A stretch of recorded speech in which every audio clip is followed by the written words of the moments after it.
హటావో అని నినాదం ఇచ్చి మర్చిపోయినో గుర్తు చేయాలి. రాజశేఖర్ రెడ్డి గారిని గుర్తు చేసుకున్నప్పుడు, కిరణ్ కుమార్ రెడ్డి గారిని గుర్తు చేసుకున్నప్పుడు వారు తప్పకుండా మేము కూడా అన్ని చెప్పాలి కదా సార్. పోతిరెడ్డి పాడు పొక్కదవి నీళ్లు తీసుకుపోతుంటే హారతులు పట్టిన వాళ్ళ సంగతి చెప్పాలా, హంద్రీనివాకు హారతులు పట్టిన వాళ్ళ సంగతి చెప్పాలా, తెలంగాణకు అన్యాయం చేసిన ప్రతి ఒక్కరి సంగతి చెప్పాలా.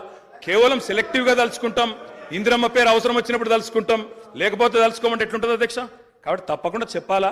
చరిత్ర అనేది దాస్తే దాగేది కాదు అధ్యక్ష. ప్రగతి భవన్కు పోయి అక్కడ కేసీఆర్ గారి పేరు మీద మట్టి పూయంగానే చరిత్ర మరుగున పడిపోదు అధ్యక్ష.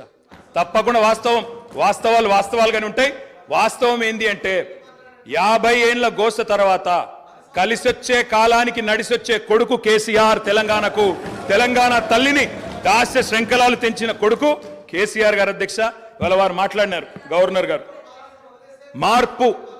మార్పు మొదలైంది, నిర్బంధం పోయింది అన్నారు. అవును అధ్యక్ష, మార్పు మొదలైంది, నిర్బంధం పోయింది. ఎప్పుడు పోయింది అధ్యక్ష నిర్బంధం? జూన్ 2, 2014 నాడు దాస్య శృంఖలాల నుంచి శ్రీశ్రీ గారు చెప్పినారు అధ్యక్ష, బానిసకొక బానిస అని. దరిద్రం ఏంటంటే అధ్యక్ష, దరిద్రం ఏంటంటే గతంలో మనల్ని పీడించిన వాళ్ళు పోయినారు, కానీ వాళ్ళ పేర్లు తలుచుకునే వాళ్ళు ఇంకా అక్కడే ఉన్నారు అధ్యక్ష. అది బానిసకొక బానిస అంటే కదా అధ్యక్ష. ఇంకొక మాట చెప్పాలి అధ్యక్ష. ఈరోజు గత 10 ఏళ్ళని మాట్లాడుతున్నాను, చెప్తాం అధ్యక్ష. విద్యుత్ సంస్థల గురించి చెప్తాను, ఇంకా చాలా విషయాలు చెప్తాను. మధ్యలో వారే ఇప్పుడు ఒక 15 నిమిషాలు డిస్టర్బ్ చేశారు, మీరు లెక్క రాసుకోవాలి. మీరు కూడా మేము 39 మంది ఉన్నాం, వాళ్ళు 64 మంది ఉన్నారు, మిడిసిపడుతున్నారు అధ్యక్ష. ఎంత అధ్యక్ష తేడా? 1.85% ఓటు మాత్రమే, 1.85% అధ్యక్ష. ఈ రకమైన మిడిసిపాటు మంచిది కాదు. గౌరవ కేటీఆర్ గారు, సబ్జెక్ట్ డీవియేషన్ కాకుండా నేనేం అవ్వలేదు సార్, ఆయన చెప్పిన దానికే చెప్తున్నా. మిమ్మల్ని అక్కడ కూర్చోబెట్టారు అంటే చెప్తున్నా అధ్యక్ష. ఎక్కువ తేడా ఏం లేదు సార్, మిడిసిపాటు వద్దని చెప్తున్నా సార్ అధ్యక్ష. నీళ్లు, నిధులు, నియామకాలు, ఇది మా ఉద్యమ నినాదం. దాన్నే అధ్యక్ష వారు సమాధానం ఎట్లాగో చెప్తారు చెప్పండి సార్, సమాధానం ఎట్లాగో చెప్తారు. Leader of the house. Speaker sir,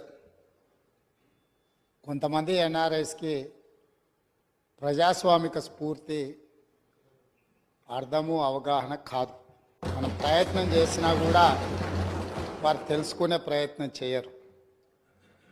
ప్రజాస్వామ్యంలో 49కి 0 వాల్యూ ఉంటుంది, 51కి 100% వాల్యూ ఉంటుంది. ఎందుకంటే 51% ఓట్లు, 51% నెంబర్ ఉన్న వాళ్ళు ప్రభుత్వాన్ని ఏర్పాటు చేస్తారు. 49% ఉన్నవాళ్ళు ప్రతిపక్షంగా కూర్చొని ప్రభుత్వం తీసుకునే పరిపాలనలో నిర్ణయాలను, శాసనాలను సహేతుకంగా విశ్లేషించి సలహాలు, సూచనలు ఇస్తారు.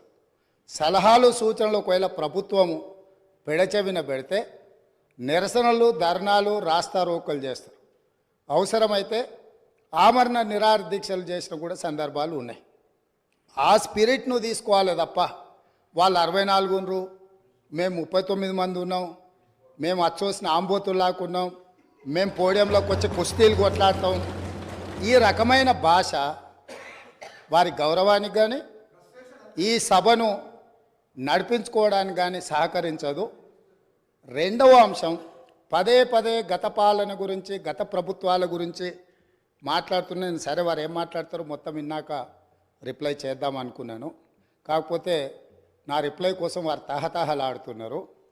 గత పాలనలో యూత్ కాంగ్రెస్ వైస్ ప్రెసిడెంట్గా కల్వకుంట్ల చంద్రశేఖరరావుకు అవకాశం ఇచ్చిందే కాంగ్రెస్ పార్టీ.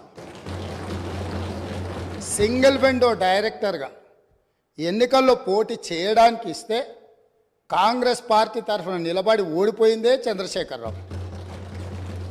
గత పాలనలో ఎంపీగా గెలిపించిందే కాంగ్రెస్ పార్టీ. గత పాలనలో షిప్పింగ్ మినిస్టర్ ఇచ్చిందే కాంగ్రెస్ పార్టీ. ఆ తర్వాత కార్మిక శాఖ మంత్రి ఇచ్చిందే కాంగ్రెస్ పార్టీ. అంతెందుకు ఇక్కడ సభ్యుడు వారు కూడా